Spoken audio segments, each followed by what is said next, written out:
အခုတစ်ခေါက်မှာတော့ဝစ်စားစင်ရင်မှုနဲ့ပတ်သက်ပြီးတော့မှကလေးလေးတွေနဲ့ပြောလို့ရမယ် English စကားပြောလေးတွေကိုလေ့လာကြည့်ကြမယ်နော်ပထမတစ်ခုကတော့ကလေးလေးတွေအင်ဂျီဝတ်တဲ့အခါမှာအင်ဂျီကပြောင်းပြန်ဝတ်ထားတယ်ဆိုလို့ရှိရင်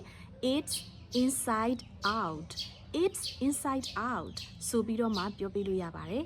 အင်ဂျီကရှေ့နောက်မှားနေတယ်ဆိုရင် it's on backwards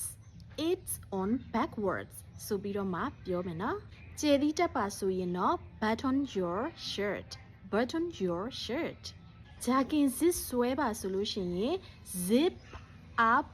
your jacket zip up your jacket စပင်တွေရှုပ်နေပြီ your hair is messy your hair is messy မမေမျက်နှာသစ်ပေးမယ်ဆိုရင် let me wash your face let me wash your face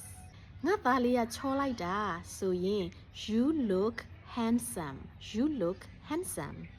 သမီးမိန်းကလေးဆိုရင်တော့ you look beautiful you look beautiful ဆိုပြီးတော့မှကလေးလေးတွေကိုပြောကြမယ်နော်ဒီအရောင်ကသားနဲ့လိုက်တယ်သမီးနဲ့လိုက်တယ်ဆိုရင် this color suits you this color suits you အဝတ်တွေညစ်ပတ်ကုန်ပြီ your clothes are dirty your clothes are dirty ဖနက်ကြိုးချီပါ tie your shoelaces tie your shoelaces